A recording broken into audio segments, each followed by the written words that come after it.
Hi guys, my name is Steph. Welcome to my Intro to Python series. We're going to go over some really basic things today, but first you might be wondering, what is Python? Python is a programming language. It uses syntax similar to English to create commands.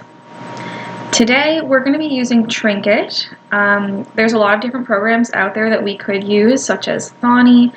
The reason we're going to go for Trinket though is because it's beginner friendly, it's web-based, so we don't have to install anything, and best of all, it's free. So let's get right into it, guys. Right away, go to trinket.io. It's going to ask you to sign up. You can click the free forever option. Go ahead, pause here, get that set up, and then if you go to the right side of your screen, you'll see your handle. We're going to go to My Trinkets. And this is where you're going to find all the things you've previously made, and hopefully soon there's going to be a lot in there because you're going to go crazy with it. We're going to go right into New Trinket on the right side and click Python because that's what our tutorials are on today. That's what we're learning. And you're going to end up on this screen here. This is where we're going to write our code. This is where it's going to be output. We're going to see what's happening. Now we're going to write our first code. I want you to write print. And you see how it turns pink? I'm going to show you how to print a string of text or integers. This is the function you're going to use anytime you want to print something.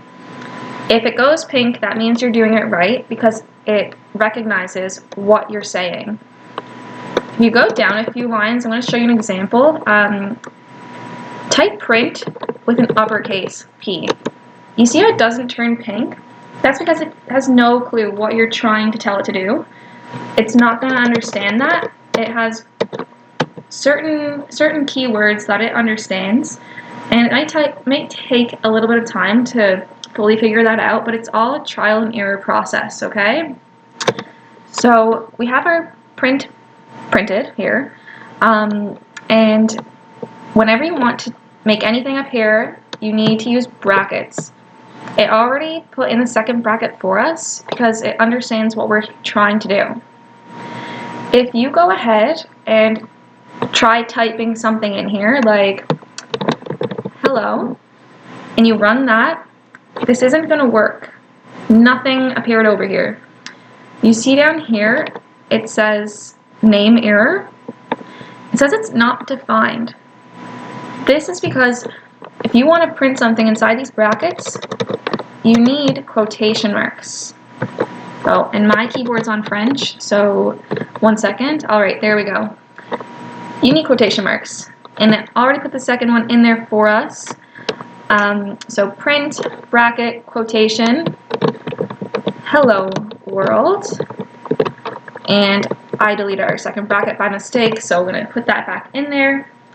When you're happy with this, click run, and look at that. That's our output, and you just did your first code. We can also print numbers using that same function, so go ahead and type print, bracket, and quotations, put in any number you want, and hit run, and here it is, output for us.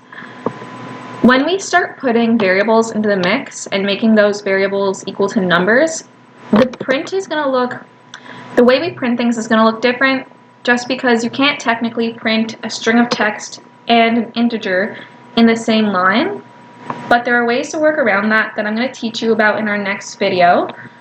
For now, go ahead and save this on the right side of your screen. Save. Perfect. Now, don't be like me.